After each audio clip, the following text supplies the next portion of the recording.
Good morning. Thank you very much for being here. Thanks for the speakers, were very impressive.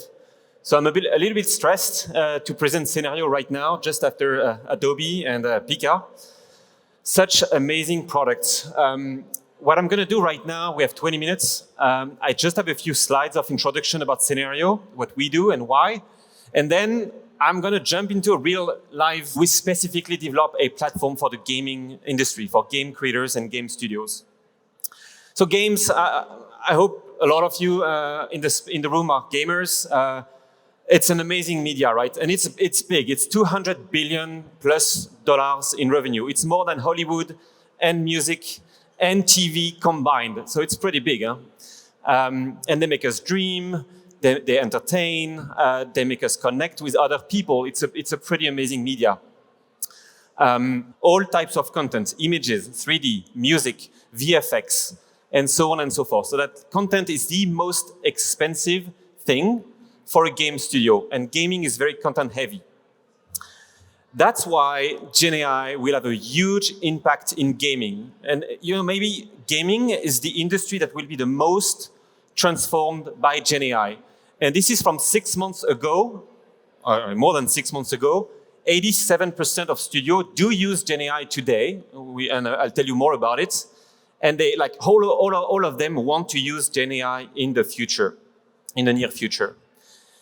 And you might have heard of latent space, the latent space, that space of all AI possibilities. So I'm going to just simplify to say the latent space is like a huge space where every single point, every coordinate on the map is one image. And there are like billions and billions and billions of them. And it's very hard right now. I think the Adobe speaker also mentioned it. It's very hard to navigate that latent space. It's very hard to know where to land, which image, which content you want to get. We lack, as an industry, we lack the control. We lack guidance, and that's why people get bored about prompting pretty fast, because it can get too random. Our job at Scenario, with other people in the industry, is really to give the game creators all the creative control they need to land exactly where they want to be for their content, their consistent content. And consistency is everything. So let me give you a very quick, simple example. You all know about Red. You'll know about Angry Birds from Rovio, famous game, famous movie. There is a specific art direction for these birds, for this movie. Let's say you want to generate Red, the Angry Bird, in some other mainstream AI platform. You're going to get some birds. They will be red, and they should be pretty angry as well, but it's not the Angry Birds that you're looking for. Like win on the Mega Million lottery, then to find your character. To land that consistency, 64% of them want to train. How long does it take? And I'm going to way more important in the future. So that's just want to show you. So a model, a bunch of images here, very simple images, right? These are like concept art images, a house somewhere in the fall. These are like game visuals. You don't need more than 5, 10, 15, 20 pictures to upload. Once the pictures will be on the platform, they will be captioned, they will be labeled, and you can tweak the labels and the captions, but once they're here, all you have to do as a user is just select which consistency you're working on, a style, a subject, a theme, and so on. You might not need to move the settings. Just call it the Fall Village, and start training. And that's it. And it's going to take 15 to 20 minutes, sometimes less, sometimes more, depending on how many images you have. That's it. I just initiated a new model. Technically, it's called a fine-tuning. It's not starting a base model from scratch. That would cost millions. But this can be done for a few bucks in just 15 minutes. And then, of course, I trained that model before. Let's take a look again at these input images. There we go. It's not my computer, that's why.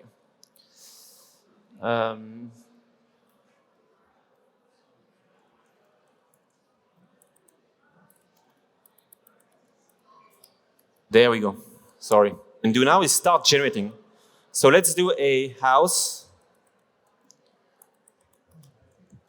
by a lake. Do a generate, enter. So now basically to has like, trending on ArtStation or whatever, like style as my training images, right? So the model basically learned from my style, and now I nailed that consistency. The one thing I didn't get, I think, is the winter. So sometimes you do, okay, let's do a winter landscape under the snow with ice and a house, and enter. We can do also the entrance or training images. So that was for style consistency. The same thing could apply to subject consistency. Let me go back to my model page. A subject could be an object, or it could be a character, or it could be an outfit, a dress. This is dropping these images. Upload is done. We're going to use that model. I'm going to go back and show you what the model looks like. So there it is. Same training images. Hit equal detail. I'm going to do a blonde portrait. Generate. While the model is activated, and we will find them again in the forest, a pink dress, and she's sitting at a bar, sitting in a space. She makes you understand one or two more. We have the pink dress, and she's sitting at a bar, which is, let's take Marilyn again. I must have her somewhere. There she is. And I'm going to combine that model with another style model. And you can see on the left called 3D Marilyn test. And let's do the same person, she's a blonde, blonde woman sitting at a bar, and she's having like a green dress this time. Space suit. So now I can basically adjust the influence of each model with sliders. And that's a very, very important point. We truly believe words and prompts only go so far. And because one word can have different meanings, you cannot really guide the AI properly with words, precise than guiding the AI with words. That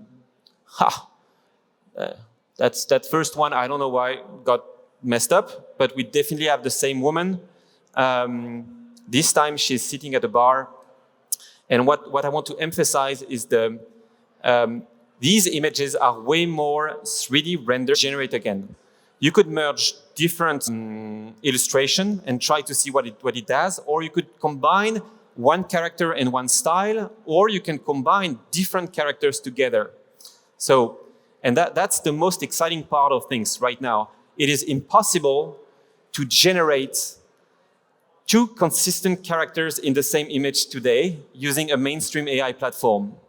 But if you have your own custom models, you could basically use these in-painting, generative fill capabilities to say, well, on the left, this is going to be Marilyn. On the right, it's going to be whatever, Romeo or whoever other model you've trained.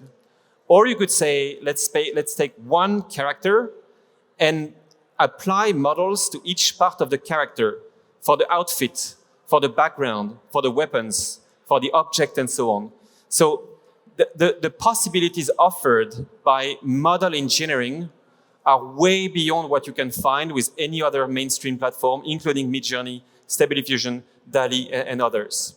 And I'm not even talking about using image prompts, and the AI will learn from that image. It could learn the pose, it could learn the depths, it could learn the structure, it could learn the segmentation. It's a pretty incredible how far you can go when it comes to creative controls in a mainstream AI platform. So that's what we do. We did real-time using Scenario today and doing a lot of model engineering for other use cases beyond gaming. And the demo was interesting. I think I'll be on the side. Have a great day.